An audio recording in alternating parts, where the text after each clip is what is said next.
네, 알고리즘을 포함해서 이 혁신 모델에 대한 디자인이 어느 정도 되어 있는 상태에서는요, 이 AI 혁신을 이루기 위한 뼈대가 만들어졌다고 볼 수가 있습니다.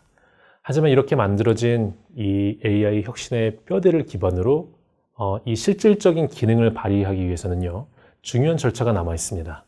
바로 데이터의 확보입니다.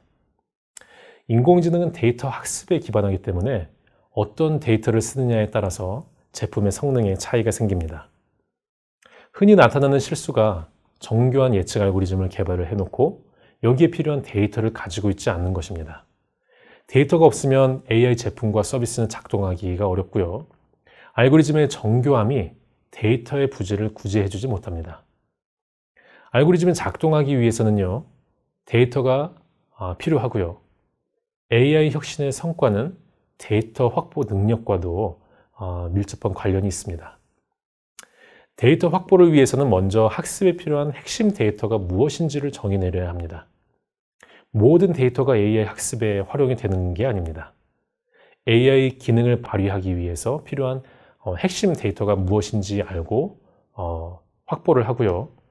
어떤 종류인지에 대해서 사전에 정의를 내리는 게 중요합니다. 어떤 기능을 구현할 것이냐에 따라서 필요한 데이터는 달라질 수 있기 때문에 이 고객의 문제, 그리고 이걸 해결하기 위해서 필요한 AI 기능이 무엇인지, 또 이를 구현하는 알고리즘에 어떤 데이터를 공급해야 하는지에 대해서 이해를 해야 하고요. 이거는 AI 알고리즘에 공급할 실제 데이터를 선정하기 위한 이 중요한 사전 단계이기 때문에 데이터의 모든 속성을 구체적으로 정의 내리는 것은 어렵지만, 가능하다면 데이터에 대한 구체적인 변수를 미리 고려하는 게 이후 작업을 편하게 하는데 도움이 됩니다. 자, 문제 해결을 위해서 어떤 데이터가 필요한지를 정의를 내렸다면 그 다음은 그 데이터가 어디에 있는지를 확인하는 겁니다. 데이터는 마치 금과 같습니다. 필요한 데이터를 마음껏 확보할 수 있는 게 아닙니다. AI 혁신의 경쟁력은 결과적으로는 데이터의 경쟁력에 의해서 만들어지게 됩니다. 다시 말하면 양질의 데이터를 충분히 확보해야 좋은 제품과 서비스를 구현하는 게 가능합니다. 이를 위해서 사용 가능한 데이터 소스를 모두 나열한 다음에 전략적으로 중요한 소스를 가려내는 게 필요하죠. 데이터 선택의 퀄리티를 높이기 위해서는 선택지가 많을수록 유리한 게 사실입니다. 사용 가능한 이 데이터를 내부와 외부 전방위적으로 고려하는 게 필요하고요. 자, 몇 가지 고려해 볼 수 있는 데이터 소스는 이런 종류입니다. 회사 내부의 데이터, 혹은 API를 통한 이 외부 데이터, 또 웹 스크랩을 통한 어떤 외부의 데이터를 가져올 수도 있고요. 제휴 기업의 데이터베이스를 이용할 수도 있고, 또 공공 데이터를 이용할 수도 있습니다. 먼저 내부에 어떤 데이터가 확보되는지를 잘 따져봐야 합니다. 대기업의 경우에는 여러 부서에서 다양한 데이터를 가지고 있는 경우가 많습니다. 마케팅이라든지 회계, 또 영업, 운영, 모든 부서에서의 가용 데이터를 파악을 하고요.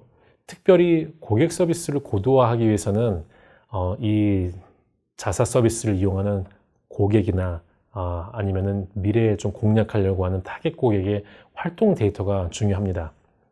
구글이나 페이스북, 카카오와 같은 플랫폼 기업은 방대한 이용자를 보유하고 있는 데다가 매 시간마다 활동 내역이라든지 이 커뮤니케이션, 또 주고받는 이미지나 동영상, 뭐 이런 어마어마한 자료들이 끊임없이 생성이 되기 때문에 데이터 확보가 쉽습니다.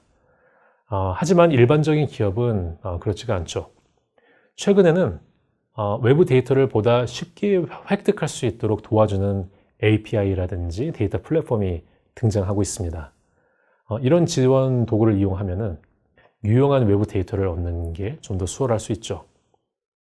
그리고 제휴회사라든지 협력 회사의 이 채널과 합치면 데이터 소스는 더욱더 다양해질 수 있습니다. 정부나 비영리 단체에서 공유하는 공공 데이터의 경우에는요, 대체로 특정 비즈니스에 맞춰서 제공이 되지 않기 때문에 일반 기업에서 활용하기에 적절치 않은 경우가 많지만 거시적 혹은 이 다른 분야 시장에 대한 인사이트를 얻는 데 도움이 될 수 있기 때문에 함께 고려를 해볼 수 있습니다. 이렇게 내부와 외부의 사용 가능한 데이터 소스를 파악했다면 각각에 대해서 중요도와 정합성을 고려해서 우선순위를 매겨야 합니다. 이때 처음 고려사항인 이 핵심 데이터를 제공하는 이 중추적인 소스가 무엇인지 이 순서대로 순위를 매깁니다. 이를 토대로 해서 AI 혁신에 있어서 중요한 데이터 소스를 가려내는 것입니다.